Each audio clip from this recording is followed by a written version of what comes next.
Good morning, everybody. Mr. Sobendu Mohanty, Group CEO of Global Finance and Technology Network, panelists for the India-Japan Dialogue, members of the FinTech community, industry leaders from Japan, distinguished guests, ladies and gentlemen. It's an honor to address this esteemed gathering at the Global Finance and Technology Forum today, where some of the brightest minds in finance and technology converge to shape the future of the global economy. As we stand on the brink of an unprecedented digital transformation, it is imperative to reflect on how we can harness the power of technology to drive economic growth, financial inclusion, and sustainable development for further strengthen collaboration between India and Japan. Today, I would like to, in my remarks, focus on three elements. One, India. What is India today? I am sure that most of you are aware of India's economic transformation in the last few decades. Today, India is the largest populated country in the world. It is the largest democracy in the world. It is the fastest growing large economy in the world. It is one of the most digitally connected economies in the world. You go to any part of the world, any part of India, you will see that the people are digitally connected. And today, India continues to grow more than 6 to 7%. What we are looking at is to continue this growth for the next 20-25 years so that we would have a country, a Vikasit Bharat, a developed India. We call it the Amrit Kal. Honorable Prime Minister of India has in 2022 declared that next 25 years would be a movement called Amrit Kal, a journey to become a developed country. That is when India becomes a 100-year-old independent country. Of course, India is an old civilization, but we are a new country when it comes to a sovereign independent country. And we are looking forward to this progress to become a developed country. Multiple things are required. It needs a continued growth for the next 25 years, about 6 to 7% is required for India to address many challenges that it faces. Even during the COVID-19 period difficulties, we continued our economic reform program. The latest budget which was announced recently again is an indication that we are moving ahead as planned with our economic reform programs. Having said that about India, in this economic transformation and India's growth, we consider Japan as a very important partner, a reliable partner. In fact, India-Japan relationship is very age-old, a civilizational connect, which started several centuries back. You go to any part of this beautiful country, you will see an India connect. When you entered this shrine today, I was immediately noticed the Daikokutan. Daikokutan is Lord Shiva, one of the most worshipped gods in India. You see it at every part of Japan. You see Lord Ganesha in every part of Japan. You see Goddess Saraswati in every part of Japan. So there is a civilizational connect between India and Japan, which now also you see in Buddhism. You go to, the Buddhism came from India. So there is a civilizational connect we cherish every day and we continue to grow in that. But in the last several decades, say few decades, this relationship, this civilizational close cultural relationship has evolved into what we call a G2G relationship, government to government relationship, a B2B relationship. In fact, I recall in 2000, the Prime Minister of Japan, Mr. Mori, visited India. That was a turning point in our relationship. We have started working on what we call as a comprehensive partnership. This comprehensive partnership later became a strategic partnership.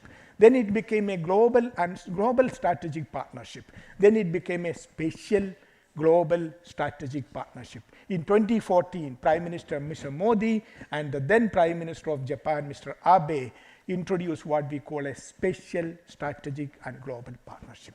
Why is it special? It is special first and foremost. It is special because we have no history of conflicts. We have only history of friendship. When you look at it, this relationship, each of these words, special, yes, it is special. It is global, it is strategic, and it is a genuine partnership. Why is it global? We today face multiple challenges in the world. We live in a very chaotic world where you see wars and conflicts everywhere. But there are two countries in the world which believes in peace and stability and security and prosperity. India and Japan are two important factors of stability in Indo-Pacific. You look at the map, Indo-Pacific map. Why is India and that region crucial for Japan? 90% of Japan's oil comes from the Middle East. What is the sea lane it takes? It comes from the Middle East to the Arabian Sea, to the Indian Ocean, to the Bay of Bengal, to the Andaman Nicobar Islands, to the Malacca Strait, South China Sea up. This sea lane is very crucial for Japan. And who guards this sea lane? I am very happy to say that at least 100 Indian naval and coast guard ships are guarding the Indian Ocean today with our partners. But this stability and security, prosperity is very important for Japan's economic progress. And for India, this region is equally important. Why is it important? Because all our major business partners are on this part of the world. You look at ASEAN countries, major business partners, China, Japan, Australia, America, all this on this part of the world. So we have what we call an indispensable relationship. When Prime Minister of Japan in 2023, Mr. Kishida, went to India, he spoke in India as an indispensable partner for Japan in its FOIP 2, Free and Open Indo-Pacific 2.0. Why? This is this connectivity which matters. We work together for stability and security in the region. That is at the bilateral level and also at the plurilateral level. You all heard about the Quad, India, Japan, US and Australia. For like-minded countries working together with a concrete, positive program to build a relationship in the region which would provide a stable and secure and prosperous region in this part of the world. I am very confident that we will continue to work this in both at bilateral level and plurilateral level. Let me give you an example of the current state of relationship between India and Japan today. We have annual summit. Our prime ministers meet every year. We have annual 2+2, that is foreign minister and defense minister meet every year. We have actually 72 dialogue mechanisms at the official level alone, where we cover the entire spectrum of relationship, starting with the political relationship to all elements like economic security, science and technology, critical technology, new energy, you name it, it is all there. In the last few months, we have in fact put a lot of emphasis on our cooperation in the semiconductor sector. India is focusing today on semiconductors. I am very happy that Japan is also focusing on semiconductors. I had a great opportunity to travel in this beautiful country everywhere to all the 47 prefectures. And I could see that there is this new regional revitalization program which is coming up. I could connect it with the growth in India. If for Japan to continue its growth, India is an opportunity. India is a billion opportunity today. And I'm very happy that the whole world is seeing that opportunity. I would like to have Japan also to avail this opportunity to continue to grow.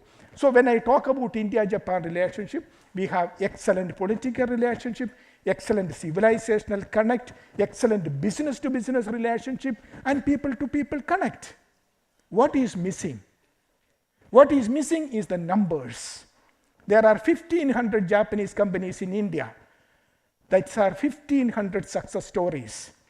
I would like to say these success stories every day from every corner of Japan, so that other companies will also look at India. 1,500 is not a big number when it comes to the fifth largest economy, that is India, and the third largest economy, which is Japan. 1,500 is not a great number. We need to work to make it 15,000 Japanese companies in India, including the small and medium scale companies. That is my target. Every ambassador is a salesman. I also a salesman. But I have a great product. The India-Japan story is a great product. It sells. I have seen it being sold very effectively all across, like you say, hot bread. It sells, hot cake. So we would like to increase this number from 1,500 to 15,000. We need to increase the number of Indian students in Japan, another number. How many Indian students at any given point of time study abroad? 1.3 million Indian students. But when it comes to Japan, we have only 1,500 Indian students. There is something missing there. Why we are not able to get more Indian students to come and study in Japan, given the kind of economic connect we have? Let me give you an example. Suzuki. Suzuki is a success story in India. It came to India 40 years ago as a small company. Today it has become a very big company. 40% of India's automobile sector is there.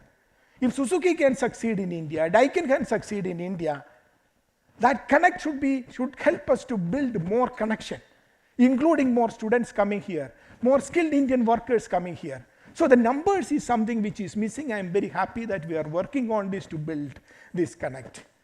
So now coming to the topic of today, fintech. It's very important. It helps us connect more closely. I am very happy that Japanese banks are in India in a big way. Yesterday I organized an event with the SNBC Bank, MUFG Bank. We are working very closely with each one of them. There are Indian banks in Japan. So fintech and financial cooperation is also becoming a very important element in our connections. So I would like to conclude by saying that what we need in India-Japan relationship is a quantum leap. We have everything right. We have excellent political relationship, business relationship, people-to-people connect, and of course defense and security relationship. What we need is a quantum leap in our relationship, a quantum leap in the numbers, number of companies including SMEs, number of Indian students in Japan, number of Indian skilled workforce in Japan. So this is my job, and I would like you to continue to support in building this relationship. Once again, I thank each one of you for listening to me, and once again I thank Mr. Sobendu Mohanty, Group CEO, for inviting me for this event. Thank you and good morning.